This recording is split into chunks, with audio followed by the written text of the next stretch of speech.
Hola, soy Ángela y trabajo en la Casa de las Personas Mayores. Os presento a José Luis, del programa Atención al Mayor y voluntario del taller de jardinería y fruticultura que se realiza en el Centro Cívico Cerro Buenavista. José Luis hoy nos ha preparado una explicación sobre las gamas de los alimentos y unos consejos de conservación alimentaria. Os dejo con él. Buenos días, amigos. Os presento hoy un vídeo con un tema sobre el que la información no siempre está a nivel de la rumorología. Conocemos todos la gran facilidad que existe hoy para hacer llegar a la opinión pública las ideas más disparatadas junto con las verdades más absolutas, movido todo ello con demasiada frecuencia por intereses economicistas.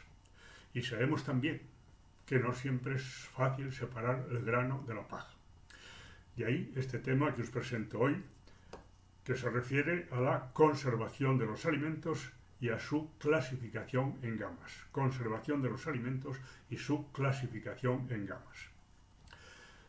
El deterioro producido en los alimentos por microbios, bacterias, levaduras, mohos, por un lado, produce pérdidas económicas sustanciales en la industria, en los distribuidores y en los consumidores. Y por otro, puede, en determinados momentos, ser perjudicial para la salud. Calculan los expertos que el 20% de los alimentos que se producen en el mundo se pierde por la acción de los microorganismos. Vamos a ponerlo en cifras para ver lo que esto significa. Una organización seria como la Organización de Consumidores y Usuarios, OCU, afirma que en España se desperdician cada año 7,7 millones de toneladas de alimentos. 7,7 millones de toneladas de alimentos perdidas cada año. Las cifras son espeluznantes. Cada día en España, según eso, se destruyen 21.000 toneladas de comida, es decir, 21 millones de kilos diarios. 21 millones de kilos diarios perdidos. ¿Cómo se intenta solucionar el problema? Pues con los distintos métodos de conservación. ¿Cuáles son los métodos?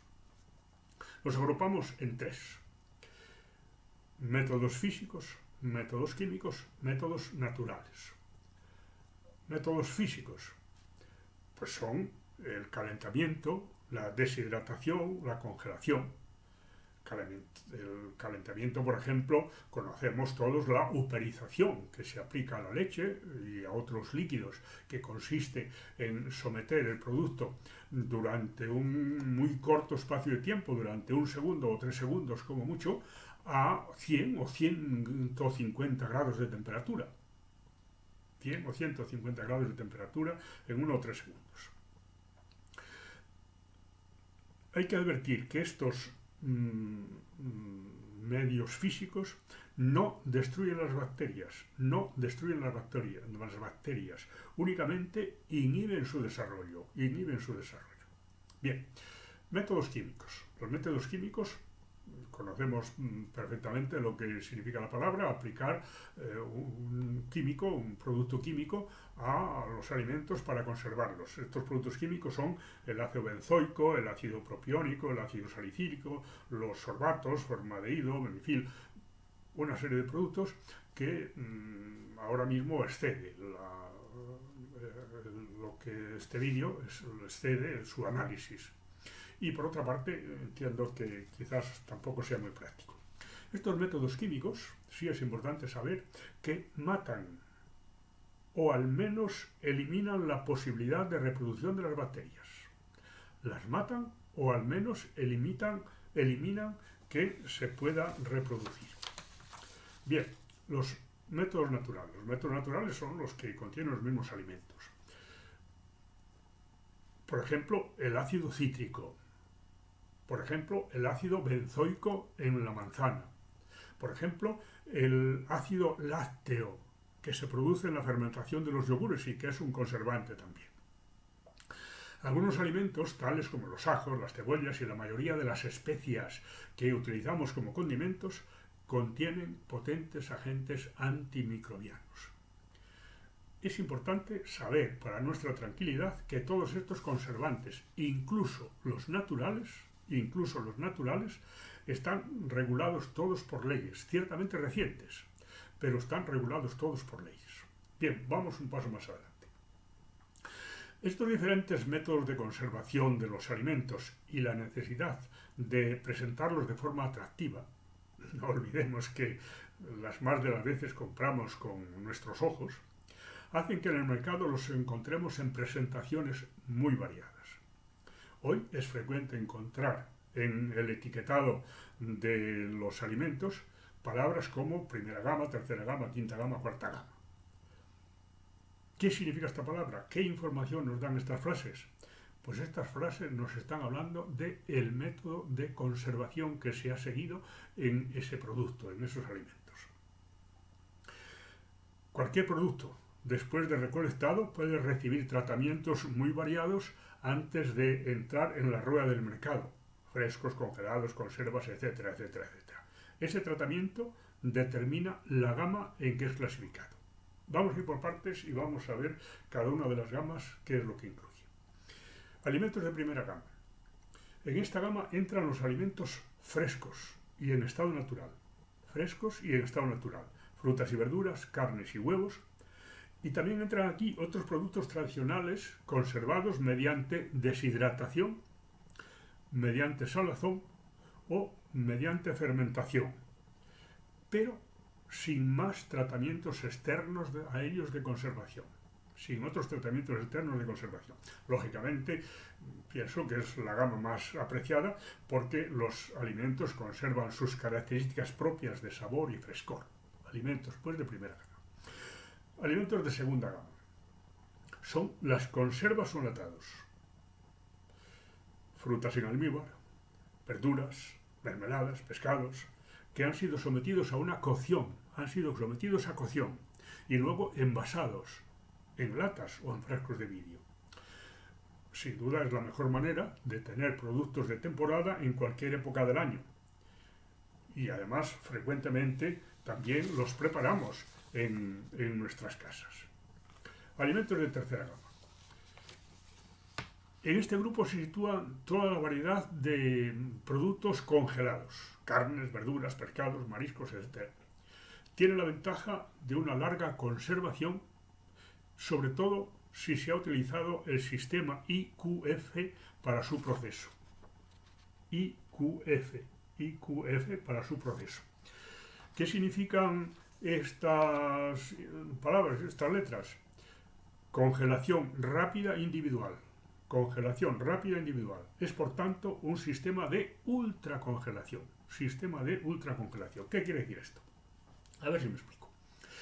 Primero, es una congelación más perfecta porque al ser más rápida conserva mejor las propiedades del producto. Al ser muy rápida conserva las propiedades del producto mejor. Segundo, conserva mejor la textura del producto. Voy a poner un ejemplo. Cuando nosotros congelamos en casa, por ejemplo, judías verdes, y unos días después queremos descongelarlas, vemos que esas verduras han perdido su textura. Están sin texturas, no se sostienen. ¿Por qué? Pues porque al congelarse, el agua que tienen cristaliza. Y esos cristales destruyen, rompen la textura de ese producto. Cuando hacemos una ultracongelación, primero, esos cristales son mucho más pequeños y segundo, son muchos menos. Por tanto, destruyen mucho menos la textura del congelado. Por tanto, en la tercera gama entran los productos congelados y ultracongelados. Bien, alimentos de cuarta gama.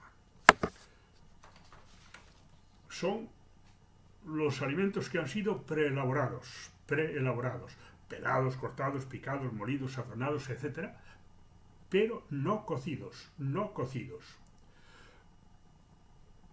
son envasados en bolsas o recipientes en atmósfera congelada, en atmósfera controlada. Son muy populares las ensaladas surtidas que encontramos en los supermercados. En este grupo habría que situar también las cremas como el guacamole o los hummus, que se toman principalmente como aperitivo, como entremés en las dietas vegetarianas y que ciertamente en estos años últimos se han introducido con fuerza en el mercado español. Están muy bien presentadas y son sanas, sin duda alguna. El único problema, el único inconveniente es que suelen abusar de la sal. Bien, un paso más. Alimentos de quinta gama. Son los productos elaborados, cocinados, envasados y generalmente ultracongelados. Son famosos los platos preparados que necesitan una simple regeneración para ser consumidos, por ejemplo, un simple calentamiento en el microondas. Son famosos los platos como las pizzas congeladas, lasañas, otros productos similares que conocen ustedes mejor que yo. Las empresas que se dedican a elaborar estos productos tienen muy rigurosos controles de calidad.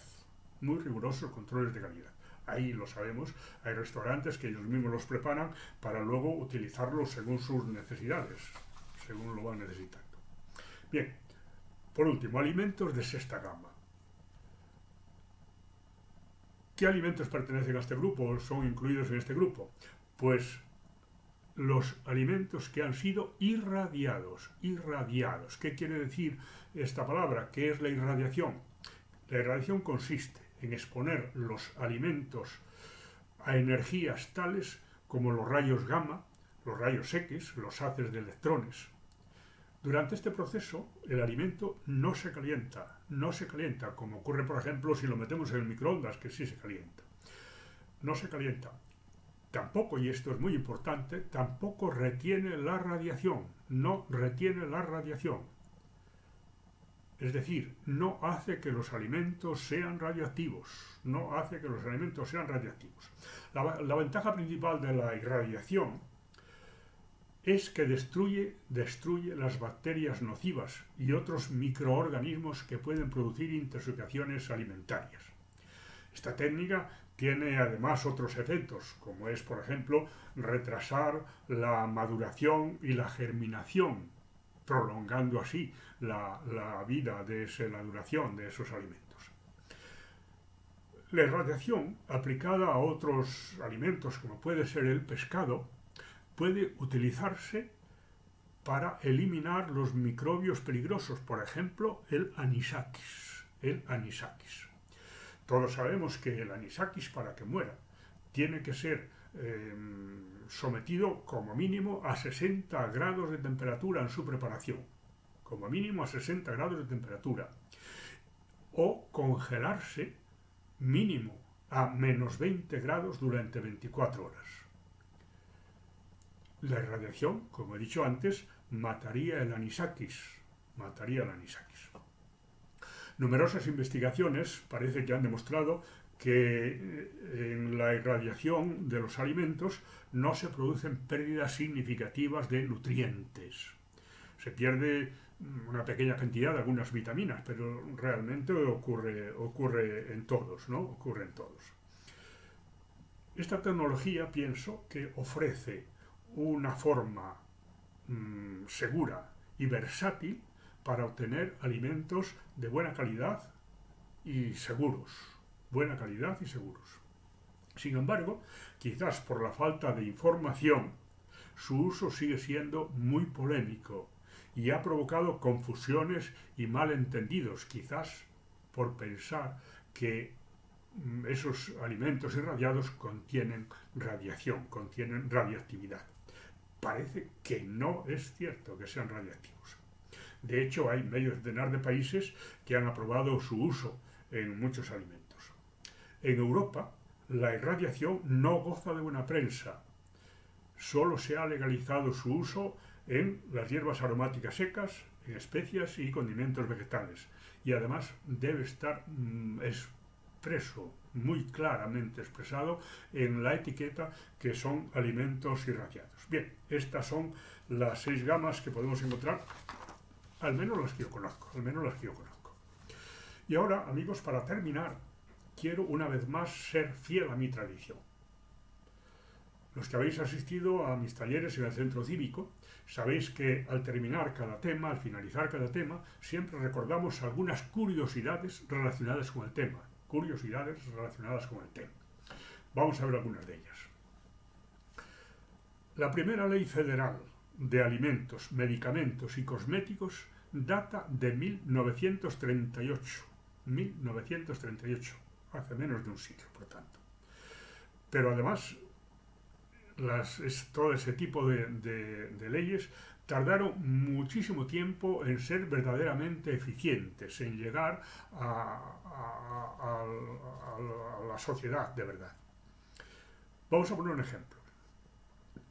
En la década de 1990, para que veamos que efectivamente esas leyes tardaron en producir efecto, en la década de 1990 en Bangladesh murieron más de 300 niños por el uso del propilenglicol como edulcorante de los medicamentos.